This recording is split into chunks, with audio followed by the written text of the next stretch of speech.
आज इस वीडियो में हम गैस वेल्डिंग और गैस कटिंग के बारे में बात करने वाले हैं, जो कि वेल्डर थ्योरी के लिए बहुत इंपॉर्टेंट टॉपिक है। वेल्डर थ्योरी का ही एक टॉपिक है ये सिलेबस का।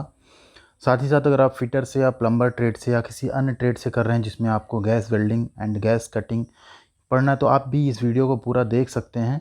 इसमें हम लोग डिटेल में बात करेंगे कैसे करते हैं, दोनों में क्या डिफरेंसेस हैं, क्या क्या यूज होता है, वो सब। तो चैनल पर नए हैं तो चैनल को सब्सक्राइब कर लीजिए। आइए स्टार्ट करते हैं gas welding and gas cutting का टॉपिक। तो सबसे पहले अगर हम बात करें गैस वेल्डिंग की, तो gas welding is a welding process that melts and joins metals by heating them with a flame caused bye a reaction of fuel gas and oxygen. तो गैस वेल्डिंग में हम क्या करते हैं कि एक वेल्डिंग प्रोसेस ही है जिसमें जो हीट होती है, किसी वेल्डिंग में हम क्या करते हैं, heat, pressure and filler material, ये तीनों मिला के हम अगर किसी मटेरियल को वेल्ड करते हैं तो उसको हम वेल्डिंग करते हैं। तो यहाँ पे हीट का जो सोर्स होता है वो हम क्या सोर्स यूज़ करते हैं, फ्यूल गैस होती है एक, उसको हम ऑक्सीजन के साथ जलाते हैं और वो जो फ्लेम होती है उसी को एज हम हीट सोर्स यूज करते हैं, जो कि हमारे मेटल को, जॉइनिंग मेटल को और फिलर मेटल दोनों को मेल्ट डाउन करती है, मेल्ट करती है, जिससे कि हमें वेल्डिंग जॉइंट प्राप्त होता है। ठीक। तो जो मोस्ट कॉमनली यूज्ड गैस है इसमें हमारा वो होता है एसिटिलीन गैस। क्यों यूज करते हैं उसको हम आगे बात करेंगे, एसिटिलीन ही क्यों ज़्यादा यूज करते हैं हम। ठीक। यहाँ पे भी आप देख सकते हैं due to its high flame temperature, जो एसिटिलीन गैस का ऑक्सीजन के साथ बनता है फ्लेम, जिसको हम ऑक्सी एसिटिलीन फ्लेम भी कहते हैं, जो कि 3 तरह का होता है टोटल, आपने पढ़ा भी होगा। यहाँ पे हम उसको ज़्यादा डिटेल में डिस्कस नहीं करेंगे। कार्बोराइजिंग फ्लेम, ऑक्सीडाइजिंग फ्लेम और न्यूट्रल फ्लेम। ठीक। तो इसमें इसका जो फ्लेम टेम्परेचर होता है वो सबसे ज़्यादा होता है, इसलिए हम एसिटिलीन गैस को गैस वेल्डिंग में ऑक्सीजन के साथ यूज करते हैं। The flux may be use to deoxidise and cleans the weld metal. इसमें हम फ्लक्स का यूज करते हैं, जो कि जो आपका वेल्ड मेटल है उसको साफ भी रखता है और डीऑक्सीडाइज भी रखता है, यानी ऑक्सीडेशन से उसकी सुरक्षा करता है। ठीक। तो यहाँ पे अगर हम बात करें कि जो ऑक्सी एसिटिलीन वेल्डिंग होती है उसका आपका जो केमिकल रिएक्शन है जिसमें हमको हीट प्राप्त होती है, वो क्या होता है कि यहाँ पे हमारे पास होती है C2H2। ठीक। C2H2 आपका एसिटिलीन गैस है, जिसको हम बाई सिलेंडर डायरेक्ट भी ले सकते हैं, या हम एसिटिलीन गैस जनरेटर्स होते हैं उनके थ्रू भी हम वेल्डिंग में लेते हैं। एसिटिलीन गैस जनरेटर के बारे में भी इसमें ज़्यादा बात नहीं करेंगे, जिसमें हम कैल्शियम कार्बाइड के ऊपर पानी का रिएक्शन कराते हैं या पानी में कैल्शियम कार्बाइड डालते हैं तो हमारी एसिटिलीन गैस मिलती है वहाँ से हमको। एसिटिलीन गैस के साथ हम ऑक्सीजन लेते हैं, जो कि हमारा सिलेंडर से आती है, हमको मिलती है। तो यहाँ पे जब पहली बार कंबशन होता है, पहली बार दोनों जलते हैं आपस में, तो आपका क्या बनता है 2CO, जिसको हम बोलते हैं carbon monoxide, plus hydrogen plus heat. अभी यहाँ पे ध्यान देने वाली बात यह है 2CO अगर इसी स्टेज तक हम कंबशन करते हैं इसका, या इसी स्टेज तक कंबशन होता है, तो जो कार्बन मोनोऑक्साइड रिलीज होगी ये पॉइजनस गैस है, इससे दिक्कतें हो सकती हैं। तो यहाँ पे हम कार्बन मोनोऑक्साइड को अगेन बर्न करते हैं ऑक्सीजन के साथ, आगे एटमॉस्फेरिक एयर के साथ ये फिर से बर्न होती है कार्बन मोनोऑक्साइड, और फिर आपका बनता है 2CO2 और हीट। यहाँ पे आपका कार्बन डाइऑक्साइड बन जा रहा है और आपको हीट मिल रही है।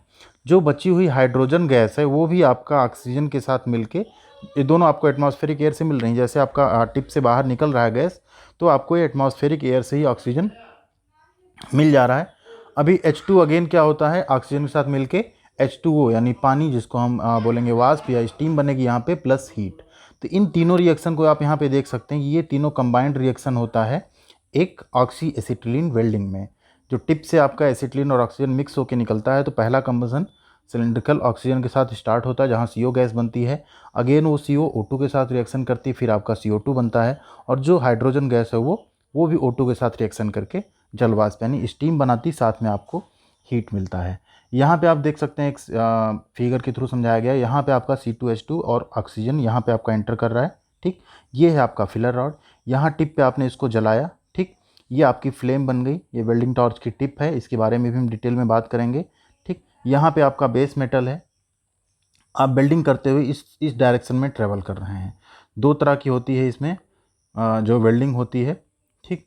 एक केस में क्या होता है, आपका लेफ्टवर्ड टेक्निक यूज करते हैं, एक होती है राइट वर्ड। तो यहाँ पे ये लेफ्टवर्ड टेक्निक है, टुवर्ड लेफ्ट आप चल रहे हैं। तो यहाँ पे सॉलिडिफाइड वेल्ड मेटल है, साथ में आप आगे वेल्ड करते जा रहे हैं। ये फिलर रॉड और ये बेस मेटल दोनों इस फ्लेम से मेल्ट डाउन होते रहते हैं। अभी आगे डिटेल में बात करते हैं कि कैसे आपका सेटअप होता है। गैस वेल्डिंग का पूरा हमारा जो सेटअप होता है बेसिकली उसमें हमारे पास एक होता है एसिटिलीन सिलेंडर जो कि होता है मरून कलर का, एक होता है ऑक्सीजन सिलेंडर जो कि होता है आपका ब्लैक कलर का। आपके पास एक होती है वेल्डिंग ब्लो पाइप या जिसको हम बोलते हैं गैस वेल्डिंग टॉर्च या गैस वेल्डिंग ब्लो पाइप, आप इसको कुछ भी बोल सकते हैं। ठीक, ये भी हैवी ड्यूटी और लाइट ड्यूटी दो टाइप की होती है। तो यहाँ पे अगर हम बात करें पूरे सेटअप की, कंप्लीट सेटअप की, तो कंप्लीट सेटअप आप आगे भी एक बार देख चुके थे कि कैसे सिलेंडर्स के साथ ये ब्लो पाइप कनेक्टेड हैं। ठीक, और वर्क पीस पे हम वेल्डिंग करते थे। इसी के बारे में हम यहाँ डिटेल में बात करेंगे। डिटेल में इन द सेंस सबसे पहले आपको देखना है एसिटिलीन सिलेंडर जो है आपका, इसके ऊपर आप देखेंगे आपका एक प्रेशर रेगुलेटर लगा होता है। ठीक, सेम आपका जो ऑक्सीजन सिलेंडर इसके ऊपर भी आपका एक प्रेशर रेगुलेटर लगा होता है। दोनों के होज पाइप पे डिफरेंट कलर्स की होती हैं जिससे कि हम उनको पहचान सकें। ऑक्सीजन की जनरली ब्लू रखी जाती है या लाइट ग्रीन, और एसिटिलीन की मरून कलर की। ठीक, इसमें प्रेशर रेगुलेटर में आप देखेंगे दो प्रेशर गेजेज मिलते हैं आपको। एक होता है हाई प्रेशर गेज और दूसरा होता है लो प्रेशर गेज। जो हाई प्रेशर गेज होता है जिसमें रीडिंग्स ज़्यादा रहती हैं वो आपको बताता है सिलेंडर का प्रेशर, जो सिलेंडर का प्रेशर होगा वो बताएगा। और जो लो प्रेशर गेज होता है वो आपको आउटपुट प्रेशर बताता है, जो आपको आउटपुट में यानी लाइन में प्रेशर मिल रहा है जिसको आप एडजस्ट कर सकते हैं नॉब से अकॉर्डिंग टू आपका क्या यूज है। सेम आपके ऑक्सीजन सिलेंडर पे भी मिलता है। दोनों में जो थ्रेड का है वो डिफरेंस होता है। दोनों के जो प्रेशर रेगुलेटर्स होते हैं, एक में आपको लेफ्ट थ्रेड मिलेगी तो एक में राइट हैंड थ्रेड आपको मिलेगी। ठीक, इस तरह से। अब यहाँ पे अगर हम बात करें कि एसिटिलीन जो आपकी ये वेल्डिंग टॉर्च है, गैस वेल्डिंग ब्लो पाइप या गैस वेल्डिंग टॉर्च है, यहाँ पे अगर हम देखें ये इसका एक क्रॉस सेक्शन है, ये आपका एक कंप्लीट वेल्डिंग टॉर्च है। इस क्रॉस सेक्शन में आप देखेंगे तो आपका एंट्री एक ऑक्सीजन होज होता है, एक एसिटिलीन होज होता है जो यहाँ पे कनेक्ट होते हैं। यहाँ पे आपको दो कंट्रोल वाल्व मिल जाते हैं, यहाँ भी आप देख सकते हैं और यहाँ पे आप देख सकते हैं। ये दोनों कंट्रोल वाल्व, एक ऑक्सीजन कंट्रोल वाल्व है और एक एसिटिलीन कंट्रोल वाल्व है। यहाँ कंट्रोल वाल्व से दोनों जब कंट्रोल होकर आती है, ये होता है आपका मिक्सचर। यहाँ पे मिक्सर में क्या होता है, ऑक्सीजन और एसिटिलीन आपकी मिक्स हो जाती है जो कि बाद में आपके टिप से बाहर निकलेगी और यहाँ पे जलेगी। तो जैसे यहाँ पे टिप का कनेक्शन हुआ, यहाँ पे ऑक्सीजन और एसिटिलीन मिक्स होकर आगे आई। इस कंट्रोल वाल्व से ही हम कंट्रोल करते हैं ऑक्सीजन और एसिटिलीन का, जिसके आधार पे हम तीन तरह की फ्लेम इसमें हम प्राप्त करते हैं। अगर हम दोनों को बराबर मात्रा में ले जाते हैं तो हमको जो फ्लेम मिलती है न्यूट्रल फ्लेम मिलती है। अगर ऑक्सीजन की मात्रा ज़्यादा है, एसिटिलीन की कम है, तो हमको वहाँ पे ऑक्सीडाइजिंग फ्लेम मिलेगी। अगर एसिटिलीन ज़्यादा है और ऑक्सीजन की मात्रा कम है तो हमको वहाँ पे कार्बोराइजिंग फ्लेम मिलेगी। इस तरह से आपका टिप पे मिक्स होकर ऑक्सीजन और एसिटिलीन आता है और यहाँ पे हम इग्नाइटर या लाइटर की सहायता से उसको जलाते हैं। उसके बाद अपनी वेल्डिंग का प्रोसेस हम स्टार्ट करते हैं। तो ये है आपका गैस वेल्डिंग ब्लो पाइप। इसके आगे बढ़ते हैं। यहाँ पे हम और भी गैसें यूज कर सकते हैं, जैसे ऑक्सी एसिटिलीन में हमने बात की, सिर्फ एसिटिलीन के बारे में अभी हमने डिटेल में बात की। अगर और हम यहाँ पे बात करें तो जो ऑक्सी गैस वेल्डिंग होती है, जनरली हम लोग बात यहाँ पे गैस वेल्डिंग कर रहे हैं, लेकिन हमने पहले एसिटिलीन को एक्सप्लेन किया क्योंकि कॉमनली हम वही यूज करते हैं। क्यों यूज करते हैं? Due to its high temperature. उसका टेम्परेचर जो हमको मिलता है आफ्टर कंबसन वो बाकी गैसेस से ज़्यादा मिलता है, और दूसरा एक है उसकी अवेलेबिलिटी बाकी गैसों की अपेक्षा अच्छी है और उसका प्रोसेस भी सस्ता है उसको बनाना। यहाँ पे अगर हम बात करें एसिटिलीन के साथ अगर हम ऑक्सीजन को जलाते हैं तो हमको मिलता है अप्रॉक्स 35 डिग्री सेल्सियस टेम्परेचर। कहीं कहीं आपको 3200 डिग्री सेल्सियस भी लिखा मिलेगा। तो ये आप मान लीजिए यहाँ पे हीट ऑफ कंबसन, ठीक है, मेगाजूल पर मीटर क्यूब है, कितना है 54.8। इसी यहाँ अगर हम बात करें मेथिल एसिटिलीन प्रोपाडाइन की यानी C3H4 की, तो हमको मिलता है 2927 डिग्री सेल्सियस, यहाँ पे है 91.7। हाइड्रोजन और ऑक्सीजन को अगर हम जलाते हैं तो हमको मिलता है 2660 डिग्री सेल्सियस। प्रोपिलीन को जलाते हैं तो 2900 डिग्री सेल्सियस। प्रोपेन को जलाते हैं तो 2500 डिग्री सेल्सियस। इसी तरह नेचुरल गैस को जलाते हैं तो 2538 डिग्री सेल्सियस टेम्परेचर आपको मिल जाता है। ठीक, तो यहाँ पे क्लियर हो गया होगा आपको एसिटिलीन यूज़ करने का। एक तो हमको टेम्परेचर ज़्यादा मिलता है, दूसरा हमारा उसका बनाना आसान है। कैल्शियम कार्बाइड पे इजीली हम पानी की क्रिया करके एसिटिलीन गैस बना सकते हैं। आपने देखे भी होंगे कहीं कहीं एसिटिलीन गैस जनरेटर्स जो होते हैं। इसके बाद अगर हम बात करें कि जो गैस वेल्डिंग है उसमें जो गैस वेल्डिंग है उसका प्रयोग जनरली, तो गैस वेल्डिंग का प्रयोग हम ऐसी जगहों पे भी कर सकते हैं जिन जगहों पे इलेक्ट्रिसिटी की अवेलेबिलिटी नहीं है। ये पोर्टेबल होता है, आप ट्रॉली की सहायता से या होजेज की सहायता से आप कहीं भी जाके इसको वेल्डिंग कर सकते हैं। इन केस अगर आप इलेक्ट्रिक आर्क वेल्डिंग करते हैं तो वहाँ पे आपको पावर सोर्स यानी इलेक्ट्रिक पावर आपको अवेलेबल होनी चाहिए, या अगर आप डीसी वेल्डिंग करते हैं तो आपके पास डीसी जनरेटर एंड ये सारी चीज़ें होनी चाहिए। दूसरा, इसमें आपको वेल्डिंग जॉइंट काफ़ी साफ़ सुथरा मिलता है, ठीक। और आप पतली प्लेट्स, थिन प्लेट्स जो हैं उनको भी वेल्डिंग ईजिली कर सकते हैं बिना फिलर रॉड के यूज किया, फिलर रॉड का यूज करके भी। तो ये सारे गैस वेल्डिंग के यूजेज रहते हैं। इसके बाद अगर हम बात करें गैस कटिंग की, gas welding and gas cutting दोनों ही बहुत इंपॉर्टेंट टॉपिक्स होते हैं। तो गैस कटिंग की हम बात करें अगर यहाँ पे, तो गैस कटिंग भी क्या है,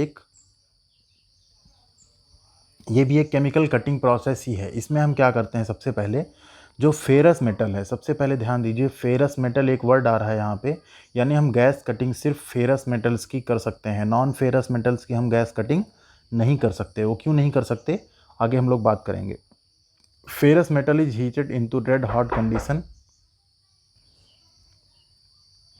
तो फेरस मेटल क्या होता है, जब रेड हॉट कंडीशन में होता है and jet of pure oxygen is projected on to surface, तो उसी टाइम पे पहले उसको हम रेड हॉट कंडीशन तक क्या करते हैं, हीट करते हैं।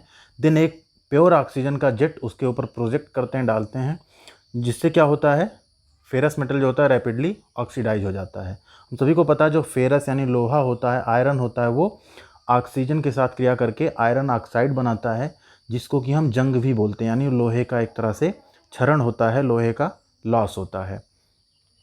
Oxidise having lower melting point, जो आयरन ऑक्साइड आपका बना, जैसे आपने उस पर ऑक्सीजन जेट मारा, जो आपका आयरन ऑक्साइड बना, तो ऑक्साइड का जो मेल्टिंग टेम्परेचर होता है, मेल्टिंग पॉइंट होता है, वो फेरस मेटल से क्या होता है, कम होता है। फेरस मेटल से क्या होता है, वो कम होता है, लोअर होता है। तो उस केस में क्या होता है, ऑक्साइड जो रहता है वो ब्लो अवे हो जाता है उसी ऑक्सीजन के साथ एज ए जेट के फॉर्म में, और वहाँ पे आपका एक कट लग जाता है। यानी सबसे पहले आपने क्या किया, लोहे को रेड हॉट गर्म किया, और जैसे वो गर्म हुआ, आपने पढ़ा होगा जो भी केमिकल रिएक्शन होता है जनरली, जैसे लोहे पे जंग लगने की क्रिया है, जैसे जैसे आप टेम्परेचर बढ़ाते जाते हैं वो जो क्रिया होती है वो मल्टीप्लाई हो जाती है, जो रिएक्शन का स्पीड होता है वो मल्टीप्लाई होते जाता है। तो अगर आपने उसको रेड हॉट गर्म किया हुआ है, तब अगर वहाँ पे आप ऑक्सीजन का जेट डालते हैं तो आपकी जो ऑक्सीडाइज होने की प्रक्रिया वो कई गुना बढ़ जाती है, जिससे आपका तुरंत वहाँ पे एक कट लग जाता है और ऑक्साइड आपका जो है ब्लो अवे हो जाता है उसी ऑक्सीजन के जेट के साथ, क्योंकि उसका मेल्टिंग टेम्परेचर या मेल्टिंग पॉइंट फेरस मेटल से कम होता है। Fast and efficient method of cutting steel to a high degree of accuracy, इसमें आपको एक्यूरेसी बहुत अच्छी मिलेगी गैस कटिंग में, ठीक। आपको ऐसा दिखेगा जैसे आपका एकदम सरफेस फिनिश हुआ है, उसमें आपको और कुछ वर्क करने की ज़रूरत नहीं रहेगी। इसी गैस कटिंग का प्रयोग जनरली हम वेल्डिंग में मोटी प्लेट्स के किनारों की प्रिपरेशन करने में भी यूज़ करते हैं। Torch is different from welding, जो गैस वेल्डिंग टॉर्च थी या गैस वेल्डिंग ब्लो पाइप थी उससे थोड़ा सा डिफरेंट होगी। कैसे डिफरेंस होगी, cutting torch has pre heat orifice and one central orifice for oxygen jet, जो कटिंग टॉर्च होगी उसमें जो आगे टिप लगेगा उसमें प्री हीट ऑरिफिसेस होंगे और बीच में एक ऑरिफिस होगा जो कि ऑक्सीजन जेट के लिए होगा, और उसके लिए सेपरेट एक ऑक्सीजन कंट्रोल वाल्व भी लगा होगा टॉर्च में। आइए देखते हैं कैसी दिखती है वो। यहाँ पे पहले अगर आप देख लें तो कुछ इस तरह से दिखेगी ये टॉर्च आपकी, ठीक है। यहाँ पे आप देख सकते हैं इस तरह से आपकी टॉर्च दिखेगी। ये हमने एक फिगर लिया हुआ है इसके टिप का, जो आगे आपका टिप लगा होता है।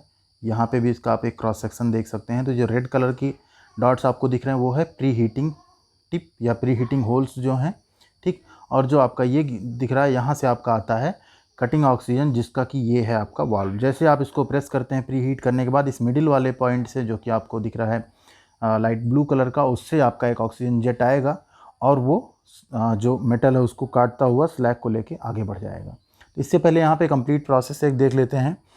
अगर हम यहाँ पे बात करें कटिंग की, गैस कटिंग की, the cutting of a pre heated metal by a jet of oxygen is called gas cutting. एक सिंपल लाइन में अगर डिफिनीसन आप कहेंगे कि एक प्री हीटेड मेटल की जेट ऑक्सीजन जेट से कटिंग करने को हम क्या कहते हैं, गैस कटिंग कहते हैं।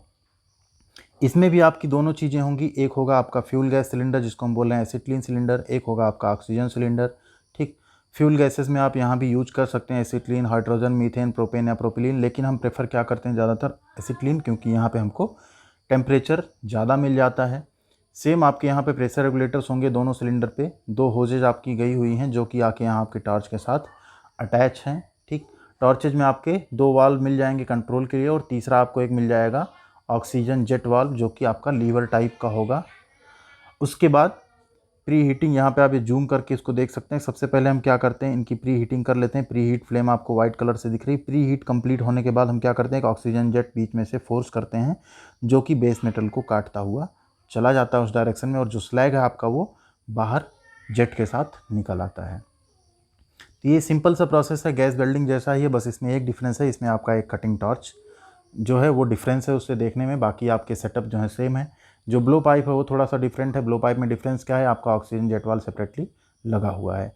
इसको हम लोग एक्सप्लेन कर चुके हैं। यहाँ पे आप देख सकते हैं कि सबसे पहले हम क्या कर रहे हैं, प्री हीटिंग कर रहे हैं। प्री हीटिंग हो जाने के बाद आप क्या करते हैं, जैसे वर्क पीस की प्री हीटिंग हो गई कंप्लीट, आप बीच में ऑक्सीजन वाल्व प्रेस करते हैं, और ऑक्सीजन वाल्व के प्रेस करते ही जहाँ पे ऑक्सीजन पड़ती है वहाँ पे ये रैपिडली ऑक्सीडाइज होने लगता है। और ऑक्सीडाइज होता है जब उसका ऑक्साइड बनता है फेरस का, तो उसका जो मेल्टिंग पॉइंट है वो आयरन से वर्क पीस से बहुत कम रहता है, और वो यहाँ पे ब्लो अवे हो जाता है विद ऑक्सीजन जेट। ठीक, यहाँ पे हम बात कर रहे हैं इसका एक टिप है, इस तरह से आप इसका देख सकते हैं, कुछ इस तरह से रहता है, जो टिप यहाँ पे कनेक्ट किया जाता है। इसमें मिडिल में एक पॉइंट होता है और किनारे किनारे पॉइंट्स होते हैं आपके 6 टोटल, जो कि आपके प्री हीटिंग होल्स हैं। और बीच का जो आपका होल दिख रहा है वो है आपका कटिंग ऑक्सीजन के लिए, तो वहाँ से आपको कटिंग ऑक्सीजन मिलती है इस लीवर के प्रेस करने के बाद। तो ये था आपका कंप्लीट गैस कटिंग प्रोसेस, और इससे पहले आपने देखा गैस वेल्डिंग प्रोसेस। तो दोनों में अगर आपको डिफरेंस बताने के लिए बोला जाए तो आप इजीली बता सकते हैं। अगर आपसे बोला जाए gas welding pipe blow pipe और गैस कटिंग ब्लो पाइप में डिफरेंस बताओ, तब भी आप बता सकते हैं। या gas welding and gas cutting में अगर डिफरेंस बोला जाए तो आप बता सकते हैं ईजिली। तो ये काफ़ी इंपॉर्टेंट टॉपिक है वेल्डर ट्रेड के लिए और प्लम्बर एंड फिटर ट्रेड के लिए। तो होप करते हैं वीडियो आपको समझ में आई होगी और पसंद भी आई होगी। कोई भी अगर आपको डाउट है तो आप कमेंट बॉक्स में हमको बता सकते हैं। साथ ही इस चैनल के माध्यम से आप अप्रॉक्स 12 से 13 ट्रेड की आपको थ्योरी की प्लेलिस्ट मिल जाएगी इस पे, जिसमें आप उनके क्वेश्चन बैंक्स का रिवीजन कर सकते हैं। साथ ही employability skill, workshop calculation and science का रिवीजन कर सकते हैं। ITI की सारी अपडेट्स आपको मिल जाती हैं। जो भी आप कमेंट करते हैं या व्हाट्सअप ग्रुप आप ज्वाइन करते हैं उसमें आपकी पूरी हेल्प की जाती है, और आपको जॉब्स की भी अपडेट इस चैनल पर मिलती रहती है। तो चैनल को सब्सक्राइब नहीं किया, सब्सक्राइब कर लीजिए। साथ ही बेल आइकन को भी ज़रूर दबाइएगा और वीडियो को लाइक और शेयर ज़रूर करें। Thank you.